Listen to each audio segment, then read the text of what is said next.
And someone who did a documentary on the moon and the nature of artifacts on the moon talked to a NASA insider who said we lied about everything.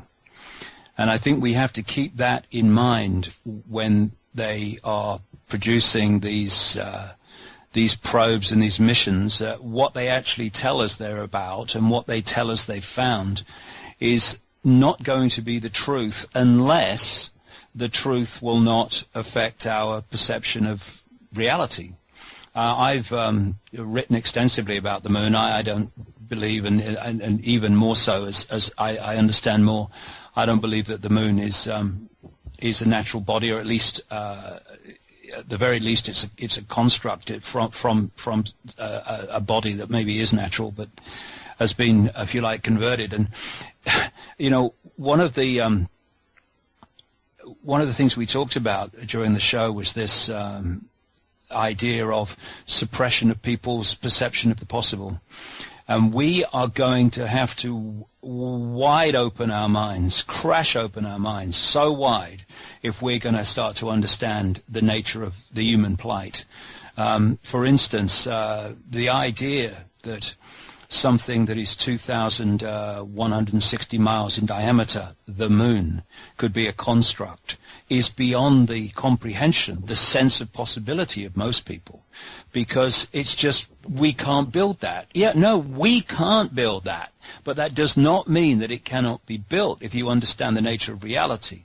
And, you know, one of the things that I've been focusing on in the last few years, and I'm a big time at this moment, is the nature of Saturn and what Saturn is. It's very clear that at one point Saturn did not have rings, but was actually, I say Saturn is a dwarf sun, a dwarf star. I said Jupiter's the same. The Saturn gives off 2.5 times more energy than it receives from the sun. It is a form of star, not a planet as we perceive it. And the rings are artificial, I suggest. There's a man called Norman Bergrun who has a long history in aeronautics and space research and science and that whole arena. He's in his 90s now, but he wrote a book some years ago, back in the 80s I think it was, called The Ring Makers of Saturn, because he observed from the pictures sent back by the Voyager missions, Voyager 1 and 2 to Saturn, also to Jupiter, but to Saturn then, that there were gigantic electromagnetic phenomena in the rings of Saturn that were actually creating them. This all fits with what I say Saturn is, which is a gigantic broadcasting system, which is broadcasting this fake reality in league with the moon, which is like something that picks that up and amplifies it at the Earth, so we get it big time strong. And this is the way that at least part of this matrix is formed. Haven't you written in the past, though, that, and let me go back to Mars for a second, David, and all this stuff is in your books, and it's very intriguing, very interesting about the moon and certainly Saturn, and again, it's like the reptilian thing. We see the demagoguery of it. We see it used everywhere, and they worship it, so we should be suspicious. Talk about suspicious minds. You had written in a few of your books talking about Mars having been the original colony, that Mars was destroyed or burned out, and then the people had moved here, and then in fact a lot of the Aryan race, Aryan worship comes from something like Mars. Are you still in that mind? Yeah, well, it's interesting because, you know, I was going to go on, but you've taken me there, which is great, about Mars, because there's an excellent book written quite a long time ago now by a man called David Tolbert, who seems to be an excellent researcher, and he's involved in this whole area of the electric universe, which is fundamentally important to understanding how the universe works. And he wrote a book years ago called The Saturn Myth. And the Saturn myth was the result of what seems like decades of research into ancient legends, accounts, symbols relating to Saturn.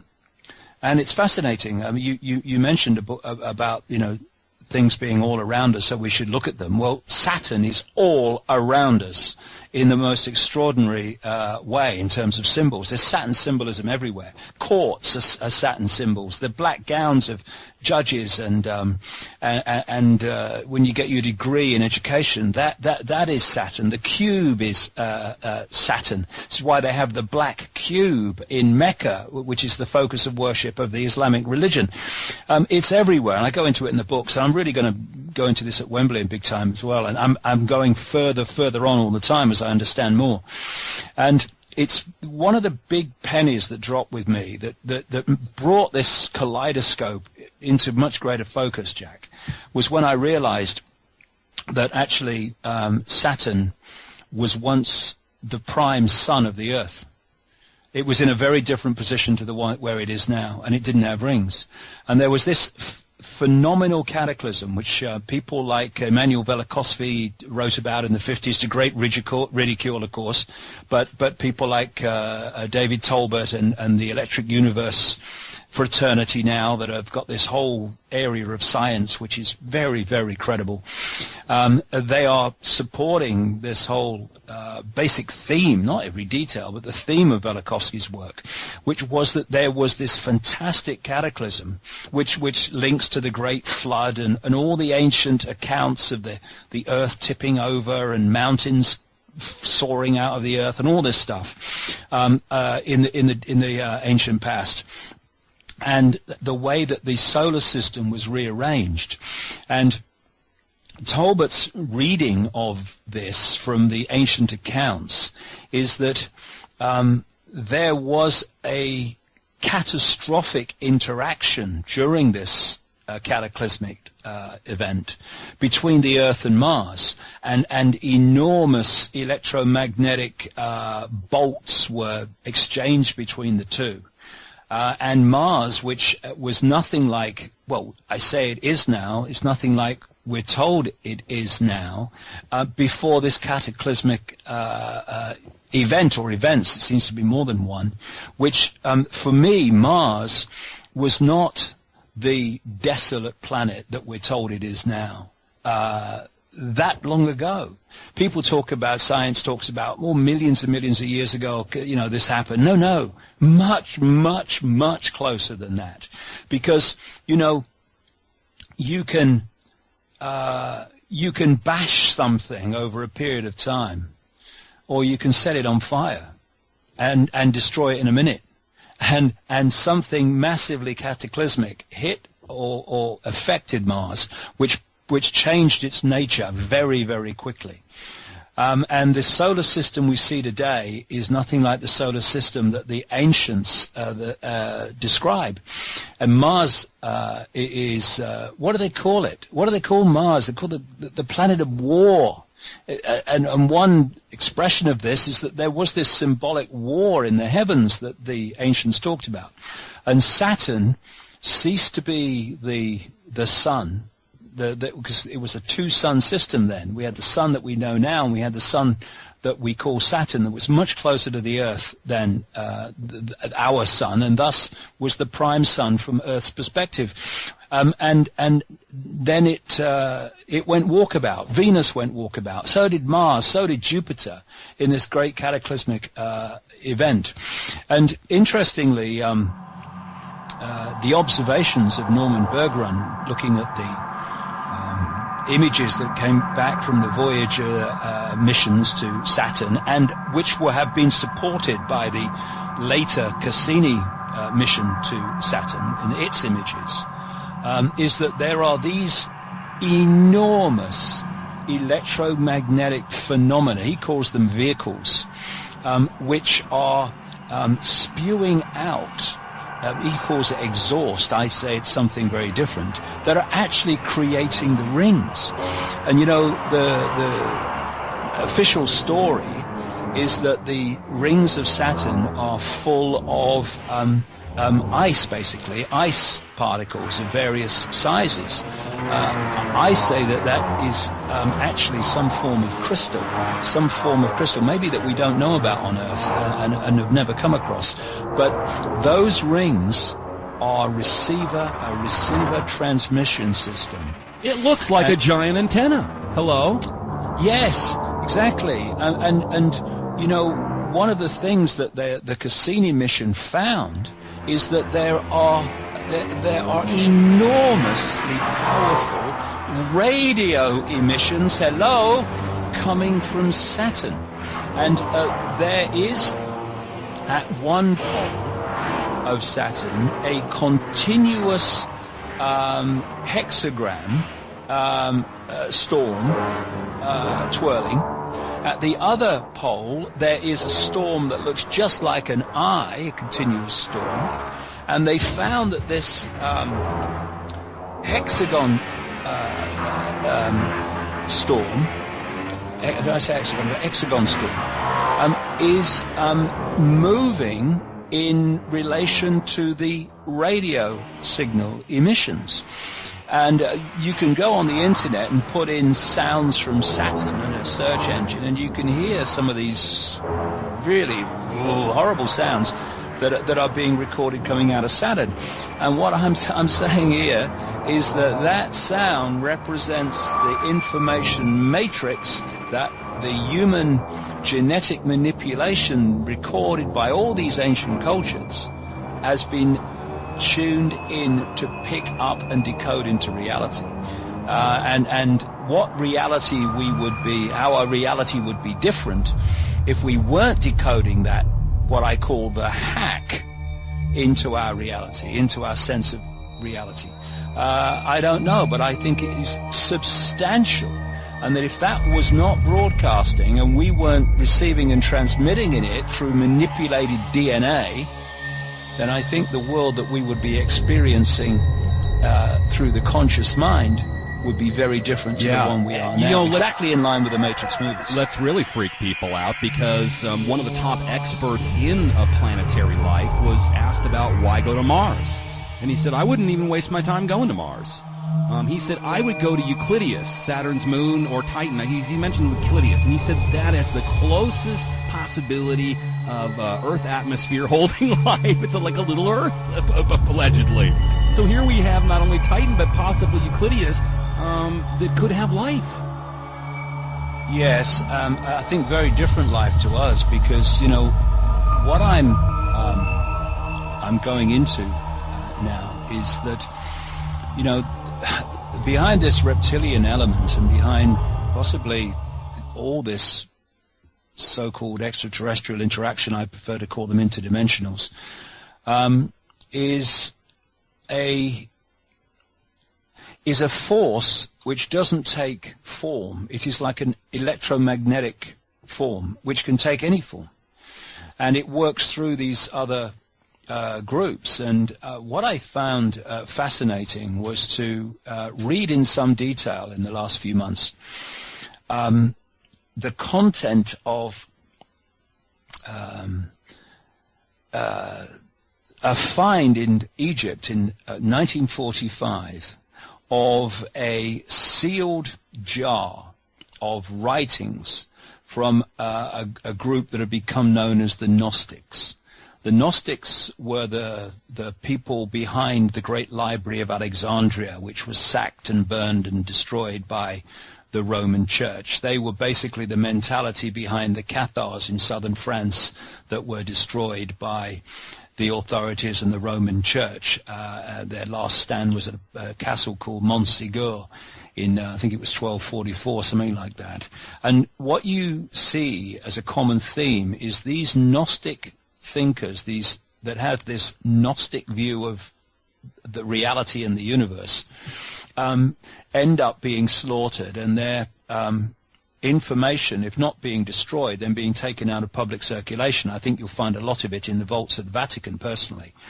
And it's interesting what these Gnostic writings talk about. About a fifth of the writings in these sealed container discovered in Egypt, which seems to go back to around 400 AD, which was in the period when the great library of Alexandria in Egypt was destroyed. About a fifth of the writings refer to a group of entities that they call the archons.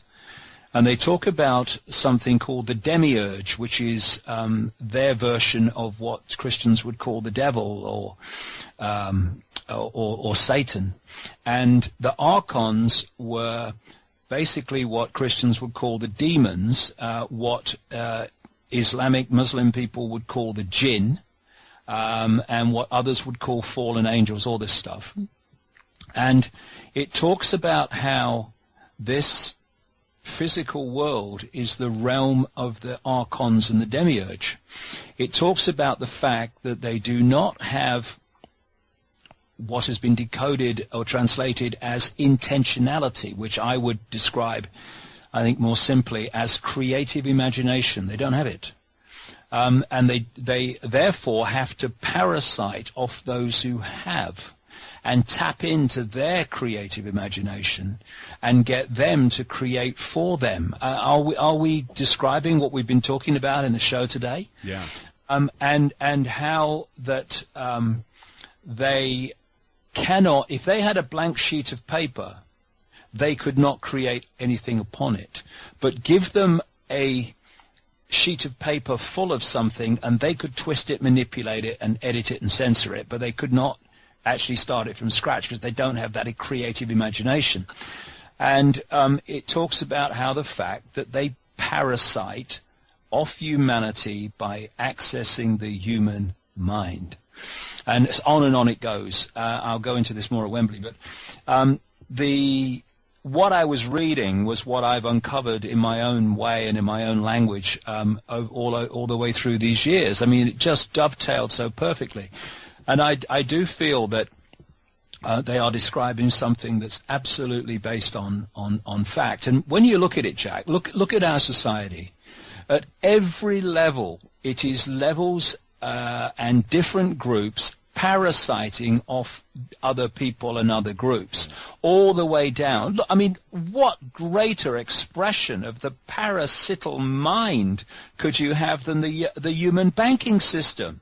It mirrors the parasital nature of these archon entities. Everything. I mean, what is it doing? And in fact, what banking is doing, because everything is energy, it is trawling and vampiring our energy. What is money? It's energy. You put it in your pocket, you put it in your bank account, that energy becomes attached to you while it's in your ownership and therefore in your energy field. It picks up your energy. It then moves on to someone else. It picks up their energy. And when it eventually comes back to source, those who've put the money out there, all these networks around the Rothschilds, then they are trawling not only energy back plus interest. What is the interest, Jack? You know, in the holographic world, it's more money on top of principle. But the interest at the energetic level is human energy on top of the energy of money that was put out there in the first place. But that is your life source. People forget this. This is why we say it's so important if you want change in the world to use that life force, if it's converted to money or whatever buying power, consumer power you have, and vote with that. Forget the voting at the electronic voting booth. Put your energy into things that are ethical, that you support, that expand consciousness and freedom throughout the universe, and you'll see a different situation, David. That is the answer. That can happen. That's our life force. Is we go to work every day. We work, or we toil the land and create food, and that creates a commodity that can then be traded or sold. But if we're giving all our money, whether it's wittingly or unwittingly, to Goldman Sachs, or to J.P. Morgan, or to Chase Manhattan, or Citibank, or whatever Rothschild front company it is, we're going to keep getting the same thing over and over. Are you ready to answer some questions? Yeah, these people are parasites, and if I can find it, I just want to give you a quick quote on this situation that we're currently discussing. Let me find it because it's important to give a feel on the fact that they know that what I've just said about money is true. There was a document, I'm sure you've heard of it, no doubt, that came to light years ago called Quiet Weapons for Quiet Wars, and it described in some detail how we mass social engineering and mass mind control goes on. And one of the things it talked about at some length was how money is used in to this end. And this is what it said about money in the context of what we've just talked about.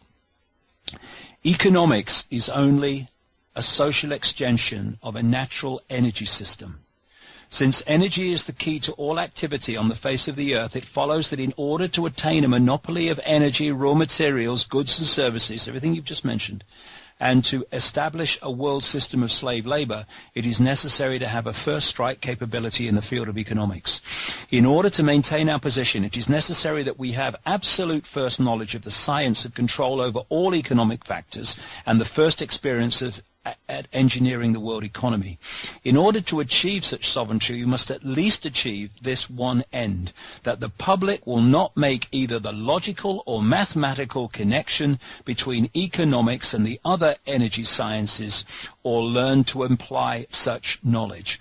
To make a short story of it all, it was discovered that an economy obeyed the same laws as electricity, and that all of the mathematical theory and practical and computer knowledge developed for the electronic field could be directly applied to the study of economics. This discovery was not openly declared, you surprise me, and its more subtle implications were and are kept a closely guarded secret.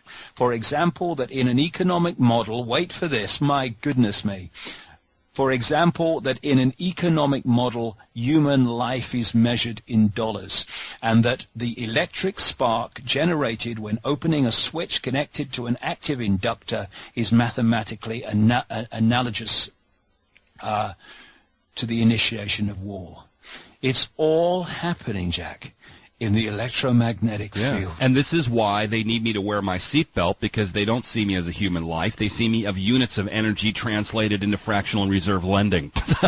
I'm not a person anymore, David. I'm a credit rating. I found this out looking for a flat the last 3 or 4 months, and realized that my financials weren't in good order because I live in the underground economy, and it's really changed just in the last 2 years. I'm on a no rent list. I find I'm on a no food list. I'm on a no this list, a no that list, and they want to figure out exactly what I'm worth as a human to see if I can even get on a plane and fly at an airport. So we've really lost our way, and people like David, I think, really a big cold bucket of ice water sometimes. I want to get to some questions because I don't want to keep it too much longer, and there's 10 questions, so the quicker you answer them, the quicker I get you out of here, and I want to make sure everybody got input. All right, David? Okay. David Icke with us, davidicke.com, our good friend. I recently watched, this is, by the way, from Jim. I recently watched David's video at Oxford Union. At the end, he explained how he likens reality to a radio frequency. He spoke about that earlier. He told a story of a hypnotist that made a man unable to see his daughter standing right in front of him. His question is that if this is true, are we all on the same frequency? Because how do we all see the same reality, i.e. people and events? And if you raise your consciousness, do you still see this reality as well as an extension of it? Well, this collective reality is a collective information field. So we will look out of the window and we'll see the same car passing in the street.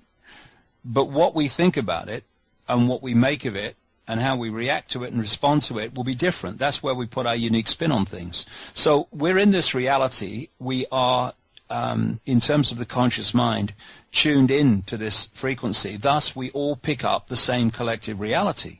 But that's only the starting point, because, in the same way that I described how this guy was hypnotized so he couldn't see his daughter standing in front of him, his daughter in her prime state is an energetic field. She's not the hologram that we see. That is created when the five senses take energetic information, the prime state of this reality, and turn it into electrical information, which is communicated to the brain, which then decodes that information into a holographic digital reality. If you don't go through that process of decoding that energetic field through into the holographic, through the brain, you will not in your conscious world see that energy field. So all the hypnotist did was to implant a blocking frequency, a blocking code, through the hypnotic nature of the way he worked the guy, to stop that man's brain decoding the energy field of his daughter, which is outside of the realm of the conscious mind. Thus, she was not decoded through into the holographic realm of the conscious mind. Thus, everyone in the room who was doing that could see her. He could not see her, even though she was in front of him. Why? Because she wasn't decoded through by him into the realm of the conscious mind. Now, this opens up a great Pandora's box of how you can individually and collectively do what that hypnotist did, through various and infinite numbers of increasing numbers of techniques, to stop people individually and collectively decoding reality at the energetic level and bringing it through into the holographic level. So what is going on in the electromagnetic field, in the energetic level of this reality, which if we weren't manipulated we would be experiencing through the conscious mind, that currently we're not. You see, once you've got this situation where if they can block the decoding mechanism, you can keep something out of human reality, five sense reality, then where's the limit? The sky's the limit. And this is happening all the time. And a lot of this manipulation through symbolism is doing that. It's putting blocking frequencies in, so we're not pulling everything into holographic reality that we could be experiencing. And when you start to expand your mind, you might not initially be able to see things that you couldn't before visually, but you can. I mean, how many people have been through this? You can then start to see things in terms of your perception of seeing the world in a completely different way. Oh, I couldn't see that was going on before, but now it's pretty obvious to me. Why? Because you have expanded the realm of, or the range that you are perceiving the world in, and thus you're now starting to look into the world from outside of this matrix and see things within it you couldn't see before. Yeah, so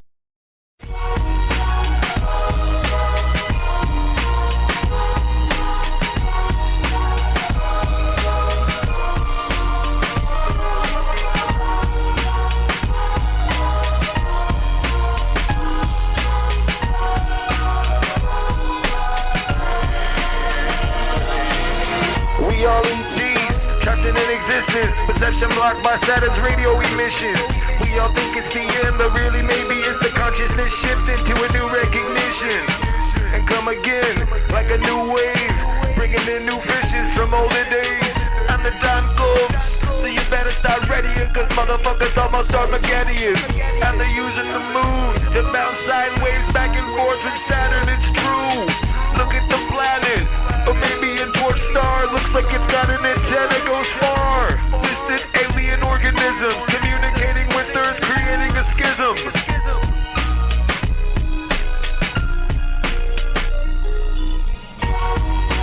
World I know has gone away. The world I love has gone away. All inside, fading away. Come again. Mark of the beast, dollar bill thrills. Look at the triangle, it's a pyramid still. If we could see the ocean bed floors, we know what was in store and we run 4-7 score. Like Atlantis, the ocean floor is buried, and all the knowledge and lies seem to be carefully carried. And the time comes, so you better start readying, cause motherfuckers almost armageddeon. And they're using the moon to bounce sine waves back and forth from Saturn, it's true. Distant alien organisms communicating with Earth, creating a schism. Mental aviation created by ties and negligence and lies and separation. We're moving on.